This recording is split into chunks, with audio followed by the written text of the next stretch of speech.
তাকাও। এইদিকে তাকাও ক্যামেরায়। ও বুবু ফ্যান দেখছে।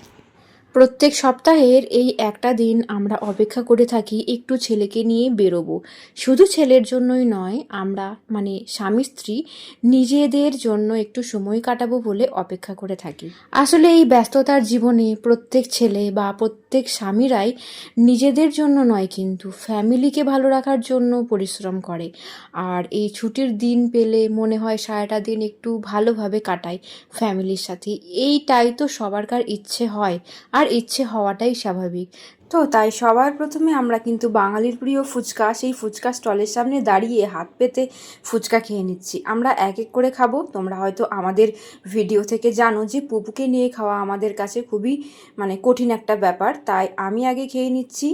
আর ওরা কিন্তু আমাদের খাওয়া দেখছিল আর বলছিল আমরা কিন্তু খাচ্ছি না, দেখো আমরা কিন্তু খাচ্ছি না। আসলে ব্যাপারটা তা নয়, আমার খাওয়া শেষ হলেই কিন্তু পুপুর পাপা খাবে। এই যে দেখো, আমি তারও একটা ক্লিপ নিয়ে নিলাম যাতে তোমরা বুঝতে পারো যে হ্যাঁ আমরা এক এক করে খাবার খাচ্ছি। আর এরপর আমাদের মন চাইছিল একটু অন্য রকম ট্রাই করতে। আর এই যে স্টলটা দেখতে পাচ্ছ, এটাও কিন্তু ওই মামরা জগন্নাথ মন্দিরের ঠিক পাশেই, ওই মেন যে রোডটা আছে তার পাশে। তোমরা হয়তো অনেকেই সিটি সেন্টার যাওয়ার পথে এই স্টলটা দেখেছো। 40 টাকা। আর এটা কাটলেট 20 টাকা না? কাটলেটটা তো আমরা নিয়েছি চিকেন ললিপপ আর চিকেন স্টিক আর চিকেন কাটলেট। আর এটা কিন্তু আমি আর অমল দুজনেই ভাগাভাগি করে খাবো। সত্যি কথা বলতে কি, ব্লগ বানাচ্ছি ঠিকই, কিন্তু পুপুকে নিয়ে আমাদের এসব খাওয়া বাইরে একেবারেই ভালো লাগছে না।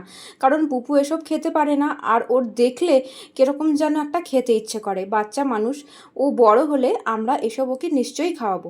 তো তাই যখনই আমাদের কিছু না কিছু খেতে ইচ্ছে করে তখন আমরা অর্ডার করে বাড়িতে নিয়ে নিই, বা দোকান থেকে কিনে নিয়ে গিয়ে বাড়িতে বসে খাই। আর পুপুকে তখন ও দাদু ঠাম্মি সামলায়। এভাবেই আমরা আমাদের কিন্তু ছুটির দিনগুলো কাটিয়ে ফেলি। তবে বেশিরভাগ দিন পুপুকে নিয়ে ঘুরতেই বেরোই, খাওয়া দাওয়া তেমন করি না।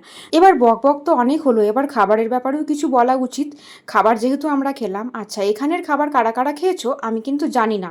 আর আমরা এর আগেও বেশ কয়েকবার খেয়েছি, আমাদের বেশ ভালোই লেগেছে। এরপর কিন্তু বাড়ি চলে এলাম, আমরা খেয়েছি আর পুপুকে তো খাওয়াতে হবে। পুপুর জন্য কিন্তু আমি হোমমেড সেরেলাক বানিয়েছি, এটা ওকে খাইয়ে নেব। আর তারপর রাত হয়েছে, পুপুকে ঘুম পাড়িয়ে দেব। তো আজকের ভিডিওটা এখানেই শেষ করছি। দেখা হচ্ছে খুব শীঘ্রই নেক্সট ভিডিওতে। ততক্ষণ সবাইকে বাই বাই।